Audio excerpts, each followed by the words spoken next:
이 사진 한 장 때문에 대한민국은 물론 전 세계가 들썩하게 됩니다. 해외 북한 식당에서 일하던 근로자 13명이 집단 탈출한 뒤에 어제 입국했습니다. 모두 같은 식당 종업원들로 식당 종업원들이 한꺼번에 귀순한 것은 이번이 처음입니다.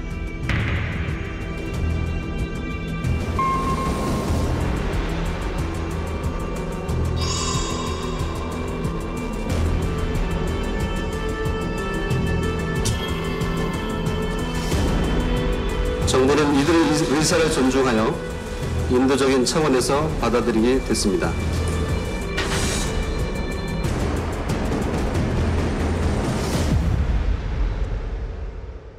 이 사실 누가 봐도 여행 후에 이렇게 돌아오는 입국하는 사진 같은데 북한에서는 이제 외화벌이를 위해서 그 이제 해외에다가 많은 사업을 이제 벌리고 있는데 그 중에 한 사업이 이제 식당 사업입니다. 그래서 해외에 나가보면 그런 식당들이 되게 많아요. 근데 이 식당에는 이제 종업원들이랑 관리자 겸 감시자 겸해서 이제 지배인을 붙여서 내보내거든요.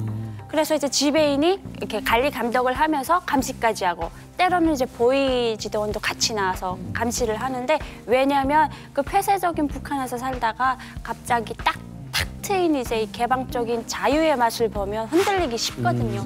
그거를 감시하기 위해서 진짜 정말 거의 고문 수준의 감시를 한단 말이에요. 예.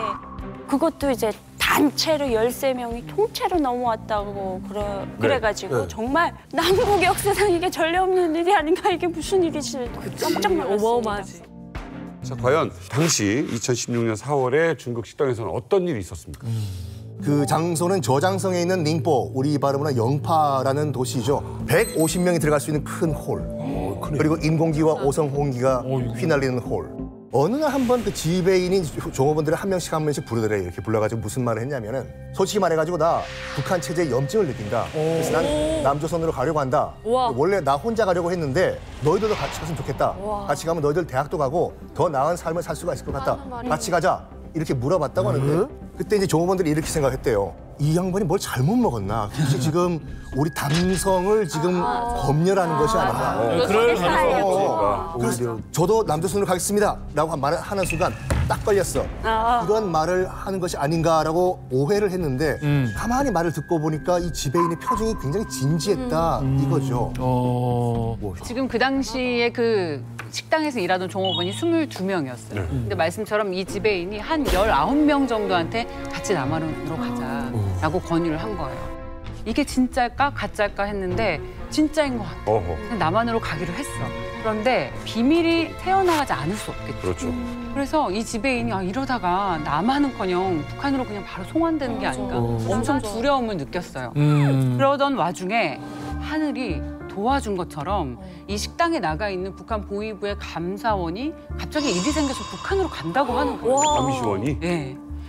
그래 이날이다. 이날을 D-Day로 잡고 이날 이제 우리는 남한으로 가자라고 정하게 됩니다. 그래서 그 D-Day 날 아침에 여느 때처럼 이 지배인이 출근을 했는데 갑자기 직원 3명이 사라지고 없는 거예요. 같이 가기로 했는데 그래서 CCTV를 돌려봅니다. 돌려봤더니 뒷문으로 빠져나가고 도망가는 거. 사실 이런 일이 있었다고 북한에게 신고를 하는 거죠. 뒤늦게 알게 된 거예요.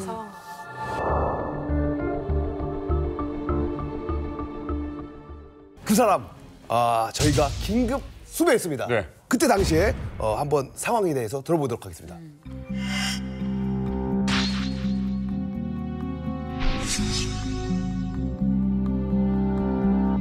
하나, 둘, 셋. 선생님 안녕하세요. 저 채널A의 김진 기자라고 합니다. 네, 안녕하세요. 네. 오, 이분이야? 탈북을 반드시 하셔야만 했던 긴박했던 일이 있었나요? 그 말을 흘리고 다니고 야 집에는 뭐 한국 안대 통하고 다니는데 손님이 들더라 뭐 이런 식으로 아니까 다를까 보이브 스파이 통해서 지금 비밀이 새나오기 시작하는 거예요. 아침에 보이브 스파이가 이제 일부 애들을 이제 해외에 가지고 이제 5명이 사라진 거예요 신고하러. 네. 그래가지고 갑자기 뜻밖의 상황이 벌어졌잖아요. 네. 인원 정보만 하는데 5명이 없는 거예요. 닝보가 이제 중국 상해에서 차로 1시간 거리예요. 근데 이제 남방에는 이제 북한 사람이 많지 않다니까 상해에 있는 보이부 이제 대표부가 이제 총 관할했거든요. 남방 지역을. 그러면 상해에서 이제 신고 갔으면 1시간은 뭐 우리를 잡으러 올 수 있거든요, 차로. 그래서 이제 그렇게 가다가 또 뭐 경찰도 걸리고 자가 뭐 산전수전도 많이 겪었어요. 그래서 이제 14명 종업원하고 저까지 해서 총 15명이 이제 출발을 했어요.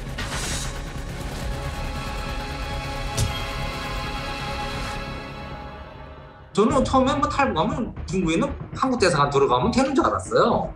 그랬더니 이제 저하고 이제 일하던 사람이 그러더라고요. 한국 대사관에서 못 도와준다. 웬만해서 한국으로 잡아러 와라 그러더라고요. 그래야만 내가 도와줄 수 있다 그러더라고요. 그 사람이 이제 싱가포르하고 말레이시아가 한 달 무비자로 가능하대요. 그래서 이제 그 말레이시아 한시 비행기를 저희가 끊었죠. 새벽 1시 비행기. 당시에 당사자들은 언론 노출을 피하고요. 공개적인 활동을 굉장히 꺼리고 있는 상황인데 우리 이만갑 제작진에게만큼은 소통을 하고 싶다. 의사를 전해왔습니다. 무려 6년간 칩거했던 사건의 당사자죠. 그분과의 단독 인터뷰. 그날의 진실은 과연 무엇일까요?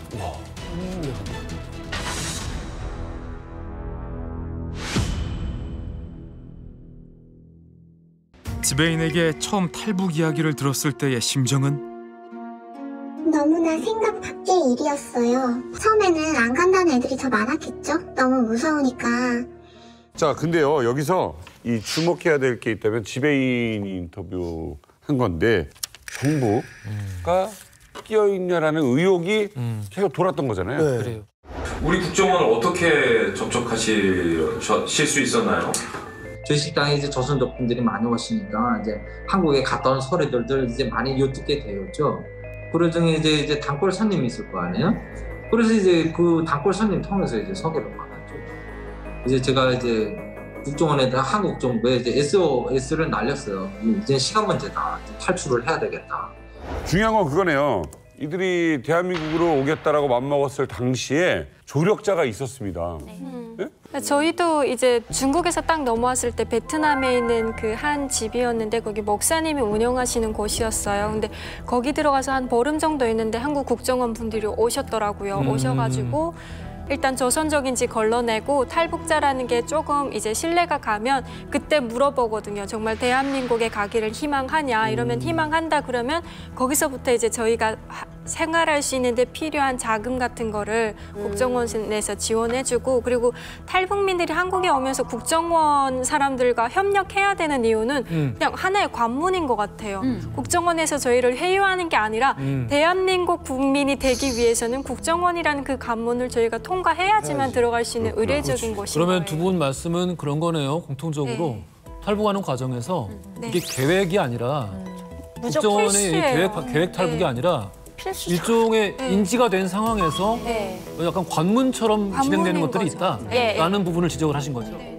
저희 같은 경우는 캄보디아까지 베트남에서 또 넘어왔어요. 그럼 캄보디아 공항에 갔더니 국정원 분이 오셔가지고 여권을 주셨거든요. 그게 마지막이었어요. 그리고 한국에 와서 봤거든요. 그렇게 의사가 확실하면 국정원에서 도와주는 도와주고. 4월 5일 탈북 날짜는 어떻게 정해진 건가요? 날짜에 관한 거는 우리가 아무도 몰랐고 그런데 4월 5일에 3명이 갑자기 도망갔잖아요. 지배인이 한국 갈 건데 안 가겠으면 말라 해서 2명은 또 안 가겠다고 하고 근데 3명이 없어졌으니 우린 이제 잡히면 다 죽는다. 마지막에 가는 날에 알게 된 애들도 있고 그 상황에선 자기 혼자 도망을 갈 수도 없고 그냥 딸려온 사람도 있는 거죠. 그렇죠. 얼떨결에. 어떻게 보면 3명이 그날 갑자기 도망간 일이 나머지 종업원들에게 선택지가 없게 만든 거예요. 대화는 안 했지만 속으론 다 같이 가는 걸로 생각은 하고 있었죠. 이쯤 되면. 중국에서 말레이시아 비행기 타고 올 때는 우리 다 입이 얼어붙어 있었어요. 우리가 잡히면 안 되는 쫓기는 상황이었기 때문에 음식이 나와도 아무도 안 먹고 서로 아무런 대화도 안 했어요. 그렇죠. 눈치가 있으니까. 그렇죠. 3명이 먼저 도망간 시점 이후부터는 이 사람들은 이제 움직이지 않으면은 반역자 된 거예요. 선택의 여지가 이미 지금 반역자가 됐으니까 어찌 됐든 움직일 수밖에 없는 거야, 이 사람들은. 강제성은 없었다. 예. 이건 이 인터뷰를 통해서 확인이 된 것 같아요. 어쨌든 얘기를 들어보니까 13명이 집단 탈북을 하게 된 전말에는 납치도 아니고 뭐 강제성 없었고 결국에는 자의반, 타의반 올 수밖에 없었던 상황이 된 거예요. 너무나 긴박하니까 같이 우르르 딸려서 갈 수밖에 없는 상황이 된 거예요. 그게 아니면 선택할 수가 없었던 거죠. 얼떨결에가 이런 거네요. 이 여직원이 이제 인터뷰한 데서 가장 이제 팩트를 찝어야 될 건 선택의 여지가 없다고 그랬어요. 선택의 여지가 없다. 그러니까. 이제 3명이 먼저 띄움으로써 나머지 사람들은 선택의 여지가 없었다. 그러니까. 왜 그러냐면 이 3명은 뛰어가지고 나머지 사람들은 변절했다. 아, 라고 이건 보고하기 다예요. 때문에 네. 이게 선택의 여지가 없었다는데 중점을 두고 오케이. 봐야 된다. 그 맞는 이 사진 찍혔을 때 어떠셨어요? 좀 언론에 공개됐을 때? 국정원 TV를 보는데 뉴스에 우리 사진이 나오는 거예요. 공개 안 되는 조건으로 알고 있었는데 우리 부모님들 다 어떡하냐 화가 많이 났어요. 우리 다 멘붕이 와서 국정원이 우리 눈치 보느라 한참 동안 조사도 제대로 못했어요. 그러니까 이제 화가 난 거야. 중고본분들이 화가 났어. 이거 왜 공개하냐. 행방불명으로 해주겠다 했는데. 북한 뉴스에 우리 부모님들 나온 영상도 다 국정원에서 TV로 봤어요. 부모님이 나오면 우리가 다 같이 위로해주고 두려웠고 정말 무서웠고 앞으로 어떻게 살아가야 할까 이런 아픔이 치밀어 올랐어요. 이거 해서는 안 되는 거였네요.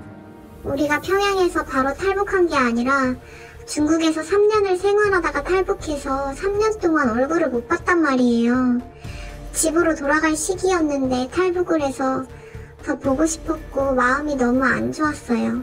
제일 아픈 것을 건드린 거예요. 자, 남북은 물론 외신들까지 주목을 했던 이 사건. 6년이 지났습니다. 사건 발생 6년이 지난 지금 이들은 한국에서 어떤 삶을 살아가고 있을까요? 대부분 다 대학을 진학했어요. 20대 초중반이었고 우리 나이에 나가서 사회생활을 적응한다기보다는 대학생 생활을 하면서 사회에 대해 알아가는 적응이 필요하니까 국정원에서 신경을 썼죠. 그 과정에 어려움은 있었고 뭐 중퇴해서 쉬고 결혼한 애들도 있고 대학을 졸업을 했는데 취직이 안 돼서 힘들어한 사람도 있고 근데 그런 적응 과정은 필요하죠.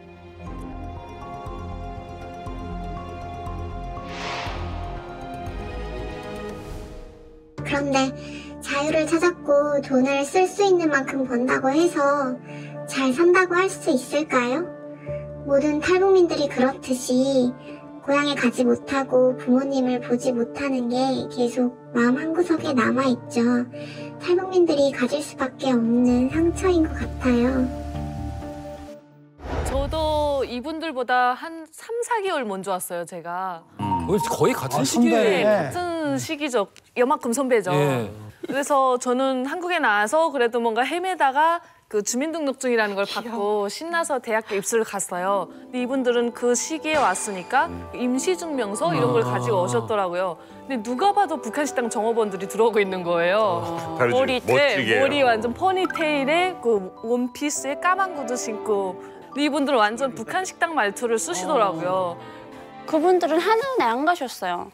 왜요? 이제 하나원 갈 때 그 국정원에서 이제 보내는 버스에 이제 딱 탔는데 이제 제가 누가 보기에도 이제 북한 식당 종업원 같지 않습니까? 그러니까 이제 모든 시설이 13명이야. 너 13명이야. 저도 대학교 다행히 전기간 사람들이 저보고 13명 중에 1명이지 이러고. 이게 아니라고. 제목이 붙어버리잖아요. 무슨 사건도 그렇고. 맞아요. 13명 제목이 붙어버리면 타이틀 붙으면 여기서 못 벗어나는 거예요. 그럼. 그러면 북한 분들끼리도 교류를 못하게 되는 거 아니에요? 이렇게 인터뷰를 굉장히 어렵게 시도한 거거든요. 왜냐하면 자신들은 수면 위로 드러나고 싶지가 않아요. 맞아요. 우리한테 좀 할 말이 뭐가 있냐라고 조심스럽게 제작진에서 물어봤더니 사실은 너무 힘들고 너무 무서웠다. 내가 한국 사회에 적응할 수 있을지 그것조차도 의문이고 확신이 들지 않았는데 한국에 오면 신변보호를 위한 경찰관이 옆에 늘 붙어 다니잖아요. 사실 거기에서 우리는 안도감을 느껴야 되는데 그것조차 압박감으로 다가왔다는 거예요. 그럴 수 있죠. 그리고 말씀하신 것처럼 한국 사회에서도 그리고 탈북민 사회에서도 어디에도 소속되지 못하는데 이유야 어떻든지간에 여기 남한에 온 분들은 여기서 열심히 적응을 잘 하시고 북에 계시는 부모님들도 어차피 평양에 있는 것보다 여기 남한에 있는 게 더 행복하니까 조건이 좋고 이제 마음을 비우고 그냥 잘 살아라. 세월이 가다 보면 언젠가는 벌 수도 있겠지. 그냥 그렇게 생각하는 게 우리 국민들이 좀 위로해 줬으면 좋겠어요.